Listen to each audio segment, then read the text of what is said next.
Hey guys, it's Celine. It's Tuesday, 21st February 23. I look very miserable, I feel. I got a bit of red eyes. This is just the way I look at the moment, okay? And slightly better without the hat, I feel. It's not the end of the world. It certainly isn't the end of the world. What's been happening, okay? In my park, bits of trees. There will be crow noises around here because the crows are quite busy. There will be occasional traffic noises as well. And I don't know how long I'll be here for. It'll be chilly, at some point. And maybe I will just go on walking and talking and vlogging at the same time. I don't really feel is that doesn't give you the best type of video, I think. So yeah. So hence I'm on a bench here at the moment, and this is actually quite cozy. So I made a mistake. I made a mistake that I should have known better, but I got this short on my vlog, on my feed on YouTube, yeah, where it was about a person involved in Nazi camps, back in the war, in the Second World War in Germany. And I watched that, and I suppose I was kind of intrigued for some reason. I was drawn into this person's background. I felt that I had to understand a bit more about this person. I'm purposefully not going to put any links in the description. I'm not giving you the names or any of it because I don't want you to go through what I just had to work on, because I know that if I look at that kind of stuff, anything to do with camps, there's a decent chunk of my ancestors that disappeared in the gas chambers anyway, in Auschwitz and places like that. Decent chunk. What I'm dealing with is partly the fallout from other people's fallout from that. So I don't have any, obviously I don't have any concentration camp experience myself, so this isn't going to be your cheery type vlog, okay? I hope you're here for, just share in the ordeals sometimes. What I'm going to want to say here is a couple of things that have to do with how I deal with this an X number of generations later even, how I am trying to deal. And this making a little vlog like this one is part of the process really for me, because it's just something I do that helps me to put things into words, get a bit more perspective, things like that. So hence that's why I'm here. So it goes back quite a bit. I have issues with in the past being completely having a very fragmented psychology, where one problem is that I could be intensely fearful and anxious up to a point of complete terror even, also as a result of empathy, other people's pain, At the same time, I struggled a lot with not feeling like I was really there. So there was a big disconnect between being very empathetic, quite receptive on the one side, and also feeling like what people call depersonalization or derealization, depending on your perspective a bit. I find it interesting and informative to look those things up and study the concepts and observe for myself what happens to me, or what has happened to me, have my memories, see what my memories tell me, things like that. Because it's just part of who I am, really. and it's some of it is quite painful, and there have been quite a few times, like with this particular instance, 24 hours ago nearly, where I got into some information that I should really stay away from. Okay, there's stuff in the internet that you don't want to see. It's very plain, very simple. Don't watch the thing, don't read the novel, don't watch the thing, stay away from it. There's times where that doesn't work, where apparently there's a reason for me to want to some kind of a motivation, some kind of a hidden motivation. So I'm taking it by now, okay, this morning, right here in front of you here, as an opportunity to, reposition everything within how I go through this, within the rest of how I deal with my life in general, So I don't really suffer from this depersonalized state, this state of you're there, your body is there, but you're not really in it, kind of a dissociative state, that's quite an important mechanism. It's a post-traumatic mechanism, very well known, very familiar. I think lots of people have it to a small extent. How many people do you know who are completely happy in their lives and in their relationships and feel safe and supported the whole time? It is, as well, how I know the world, that doesn't really happen a lot. I see the other side much more. So yeah, so there's that. What I notice in myself, so apart from having this information that I shouldn't really have seen, there's the garbage truck, they're doing their job, that's passing by just now. That's good, because we have lots of strikes, even in the Netherlands at the moment.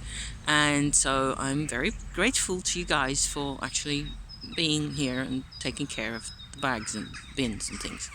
So, in parentheses, right? As we say. What I notice myself doing, okay, so I had half a night. I actually did sleep in the end. Yay for that, because I always notice that any number of hours of actual sleep is better than no sleep at all. Amen, hallelujah. Can I have an amen here? Still,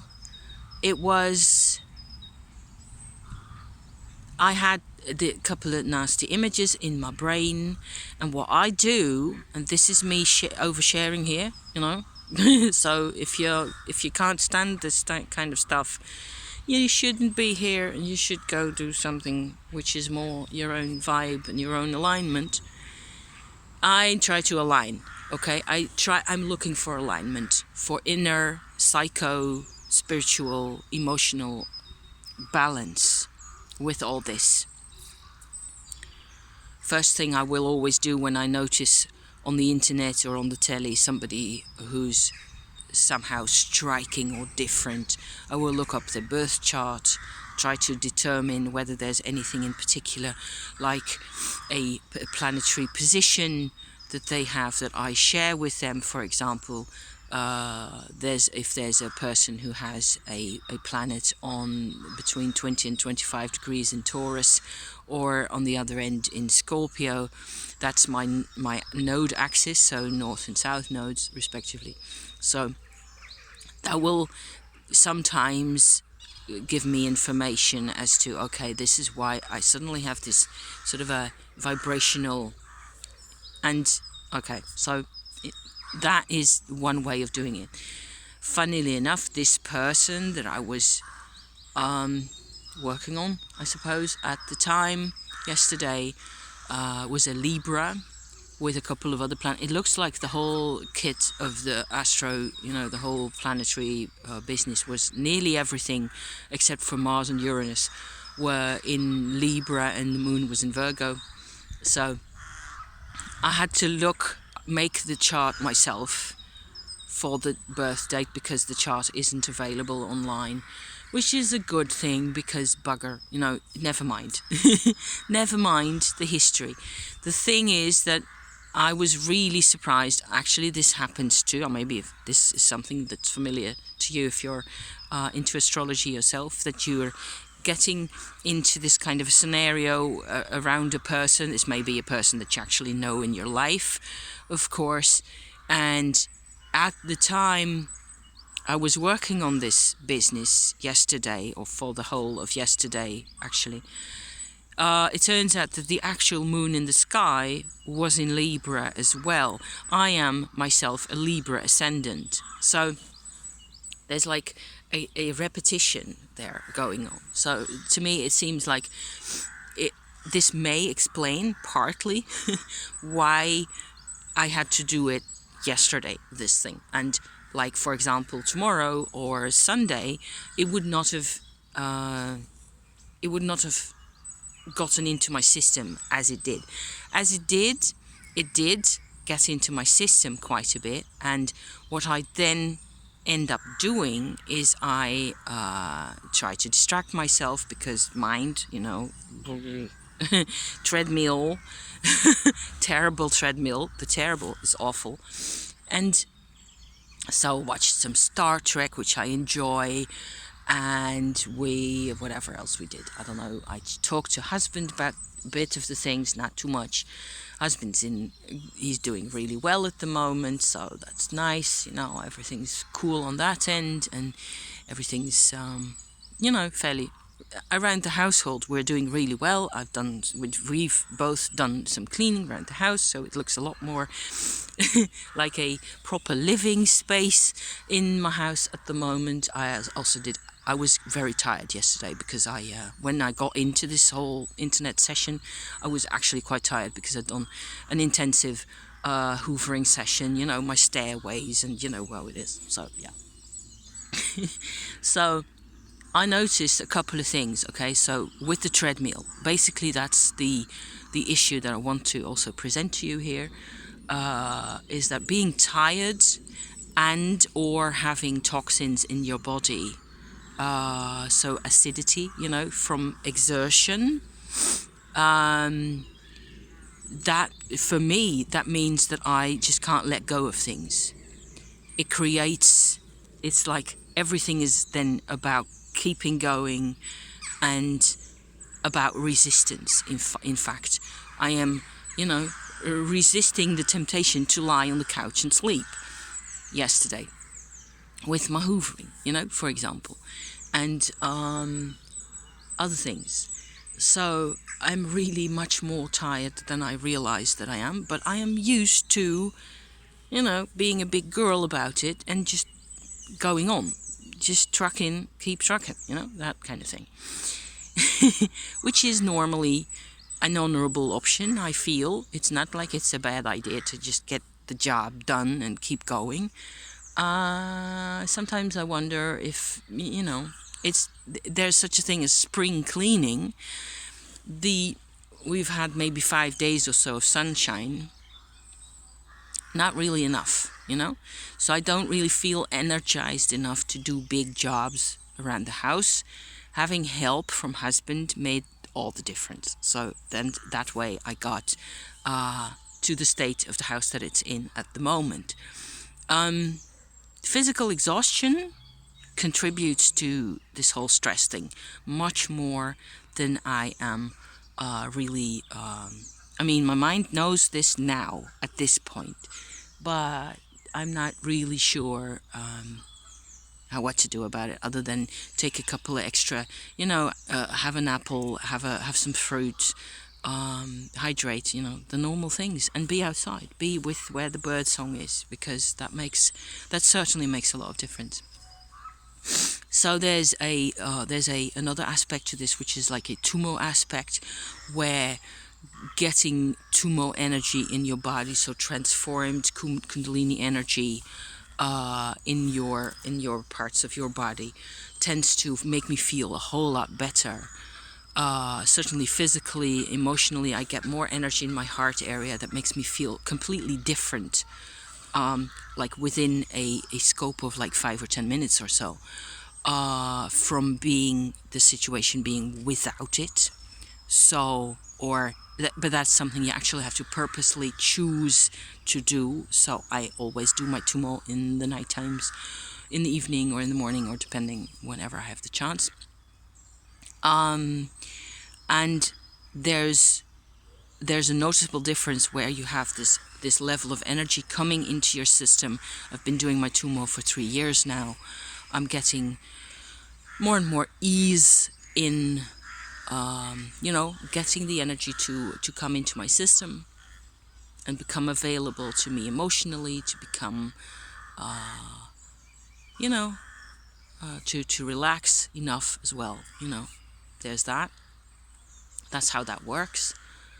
But at a certain point, and that's the other side to Tumo, all your triggers are being exposed. So if you're feeling triggered by something like what's happened yesterday, with the internet, my reactivity and my unprocessed parts, if you like, in about the reactivity, about feeling this type of pain, this type of empathy, even, so many years into the future, it still completely wrecks me. And then, because I'm wrecked, I keep wrecking myself. My own mind treadmill sort of recreates the scenario, hoping to find a resolution. And of course, I don't, because it's in the past. There's nothing I can do about it. There's nothing even I really, there's nothing that links me to it necessarily, other than a couple of ancestors of mine, which makes it more of a, relevant kind of a part of history for me than but that doesn't necessarily mean I have to obsess over it. And that's what I'm doing. At 1 o'clock in the night, I'm obsessing and I'm recreating cortisone levels in my body that are basically cortisone levels I used to have with my mother when she was angry with me back in the days, 40 years ago, that kind of thing. So I'm using this scenario with the internet and the unpleasant information, to say the least, that I was reading, to then re-trigger myself, for all intents and purposes, recreating a kind of a gaslight that I was in for a big part of my life. Inside the gaslight, I'm just calling it that for lack of a better word at the moment, inside the gaslight, I had two options. I basically had only one natural inclination at the time, which was to always forget whatever happened, because especially when I was like 5 or so, 10 years old, I had no way. I had zero tools to process what was happening, to process my life, to make sense of my own emotions. I had zero help, This was me, maybe this was you, maybe this is lots and lots of other people. I think so, I think there's lots of us. We're in this kind of a spiel. God. So the only option I really had, the only way I managed to sort of automatically make myself have another day or another week, was to forget whatever the hell just happened. To simply just push backspace, in your brain. And funnily enough, that worked quite a lot. And I remember being more and more aware and more slightly uncomfortable and a bit surprised, actually, when I was like around 10 to 12, 13 years old, that there was a lot that I'd forgotten, a lot that I'd apparently been able to just park in non-being. I parked my experiences, in non-existence. There. That sounds cooler than it is in real life. I think that sounds kind of cool, Except, my mom, of course, who was a Taurus, and they're very good at remembering everything and carrying grudges. Hell yeah. She didn't accept the non-remembering, my forgetting everything, and my just getting on with my life. There's good parts about both the ways of living, really. So because I had to deal with her a lot of the time after I was like 13 or 14, after when I got into adolescence, it was more and more like my mum, she was in a really bad state, and she had issues that I can't even begin to fathom. Parts of her issues and my dad's issues as well were around this dichotomy of not being able to deal with what was thrown at you when you were a kid, of course. For both of them, they were kids in the war, so I don't have to paint you a picture. And so she didn't let me forget anything, and as a result, that is partly where my brain treadmill, I think, started. So because I was sort of forced to remember, forced to be responsible and be aware and be this weight-carrying person that I really wasn't. Plus I didn't have the tools to do any proper weight carrying your weight, carrying your backpack, your story, your life. I didn't have any tools to do that properly, so it was all in my mind. In my mind, I pretended to be a responsible person, and I believed that I did whatever I could, and I had no access outside of my own mind. But my mind is no help when there's a lot of Tumo energy coming in, and it just goes sparking into the night, and you just keep having this mechanism. It's not the Tumo's fault. It's that I have to find a new path, right? So in the end, this is sort of a short description, I suppose, of what my night was like, and what I see as how this came to be, how I go about these things. I hope you're still with me. If you are, I'll take my hat off to you. In the end, I had to sort of go into a spirit dimension in a way. I don't want to go into too many details, but it turned out that I was sort of challenged. The challenge is really my own. To deal with this treadmill, to stop the treadmill, or to find a way to emotionally stop the mind meld, the mind circus. The problem isn't the mind, the problem is the emotional world and the emotional life that I'm still trying to have, that I'm more and more getting better at having nowadays, because of the Tumo, because of improved circumstances in all sorts of ways, because of understanding myself a whole lot better. So it's basically about dealing with whether it is like fifth-hand trauma or first-hand. I wouldn't presume to speak about first-hand trauma necessarily, because that's a different type of situation. But for me, being here and being in this kind of a super triggered back and forth kind of a spiel, where it seems like everybody is standing around me, shouting at me, keeping me in this mind frame of being a victim, basically, in this whole thing. And retracing constantly the inhumanity, the loss of humanity back in those days, and just not being able to let it go.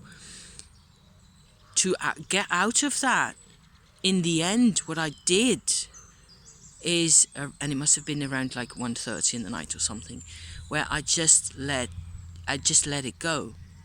And because I normally sleep well, and I was tired, and I had me some painkillers and some magnesium, etc. So my body was fairly okay at that moment. I had a cup of tea, a cup of chamomile, just to make sure that I got my bases covered. And then at some point, I just decided, okay, I have to, instead of having resistance, and that's the crucial idea here, and it's so difficult and it's very personal if you manage to implement this at all ever, and probably you already do, because I think women are especially good at this. Women, that is, if you are one of those. I speak for myself, obviously. The thing is that there is a part of our life that is about resistance and keeping the person together, keeping an identity together physically and otherwise, and emotionally and psychologically and everything else. Also, in invisible corners of ourselves, there's a lot of resistance that keeps things as they are. It keeps us from flowing completely into the cosmos and just, into God and disappearing. And the other part is surrender. And I decided, I think, that I was just going to, where I was constantly being reactive to myself. So reactivity, where I kept re-triggering myself basically with my whole story, which is what I'm trying to describe here. I hope I hope it makes sense, With my reactivity, I was being in a mode of resistance, vibrationally and emotionally and psychologically. So on all sorts of different levels, it was constantly about re-triggering, reacting, and sticking in a resistant mode, basically. So I just let that go. And then I fell asleep. So I had 5 hours of sleep or so, plus another hour later in the morning. And by now I'm sort of, I'm okay. I'm alive. I can do the talkie even. So I am noticing now that you can't do all the jobs at any time of the day or night around your 24-hour cycle. You really shouldn't. And this session probably taught me something that I wouldn't have learned otherwise, about purposefully sort of turning the dial to the other side, to the just let it rage side. Instead of, this is what I feel. I feel super sad, hurt at what the things did, what the people did, rage, all the reactivity on top of each other. It just becomes this huge, massive concrete boulder in my brain. I just transform into a concrete lump with all my, And I decided to quit it. I decided to just take the resistance out of the system, if you like. And I fell asleep, and it worked. So having had the magnesium and the otherwise fairly healthy lifestyle and all the rest of it, made that possible, I suppose. So it's not a one single solution for your thing. It's walking the whole path and trying to be as self-caring as possible. I remembered the advice from the Teal Swan self-care, sort of a week of self-love or something that I did a couple of weeks ago. What would a self-loving person do, And what reminded me, what sort of got me most was the idea that a self-loving person in my kind of a situation would certainly cover all the bases. So chamomile tea, being sensible about it, magnesium, don't try to bulldoze your way through things, because that's more resistance. And for me, that feeds the concrete. It just agglutinates into that concrete. It accumulates, and it becomes unmanageable. So surrender, right? But the exact right path of surrender is, I think, very personal. And another example of this, which was quite cool, last Saturday, so a couple of days ago, I was with husband on a client run in another part of the country, east from here, and everybody's doing carnival, and everybody's drunk and useless. There, it's the big party of the year in this countryside here, and it's nearly springtime, and everybody's drunk most of the time. And so around like between 11 and 12 or so, I was in this village with absolutely freaking nothing to do. There was not even a coffee house open. All there was open was a church with a Mary chapel, and lo and behold, a 14th century Mother Mary statuette, like this big, in this massive metallic holder with angels and whatever else. So I had no place to go. There was supposed to be a thrift store, which was closed, of course, because everybody's gone tits up. The whole business is like, it's nearly a complete standstill in economic terms in this season. It's carnival season. Everybody's just on their bikes with these crazy outfits, very colourful, very nice to look at, actually. I think it's very entertaining. But they're all off, going to a party somewhere and being completely pissed and drunk. And most of the time, even at 12 in the morning, yes. They're already getting there to a point. So I don't understand for the life of me how people can stand these quantities of alcohol with it. If I just so much as look at it, I'm sick and miserable. So, yeah. So not my vibe. But the Mary Chapel was totally my vibe. It was amazing. I just sat there and journaled and just, generally bided my time by this really pretty 14th century, mother statuette with this draped, wood carved in wood with different colours painted. It had actually been restored a bit and repainted, but not in really bright colours or anything. So it was a very authentic statue, and you could really tell that it was actually a nice, safe place to be. And so I took a couple of pictures, of course, and I just hang around there. I even brought a bottle of what's that called? Like sanctified water. They were giving those out for free, which was normally they make you pay money for that. What's that called? Like blessing water in the church that the priest uses to asperge on people and things, and they use that to do things to you, magic, which I think is magic, So I brought a bottle, and I actually sat and sort of felt the vibration of the bottle. And there's the connection to the other half of my story here, is that as I was feeling this, at the moment I came into the chapel, and it was a really pleasant place because the people who take care of it are pleasant people, okay? And the person who blessed this water, holy water, that's it. It was holy water. But they, whoever they are, they were kind people. And that makes all the difference. Kindness makes all the difference in the whole of all this, Gosh, kindness today, right? That should be my theme for the rest of the year. Kindness today, to self as well, okay? Why not? You might as well choose kindness. The vibration of the bottle of holy water is and was, leave it to God. If there's things that are just too tough for us to deal with, it's a different perspective. I'm not a Christian myself. I'm not Catholic. I'm just a witch.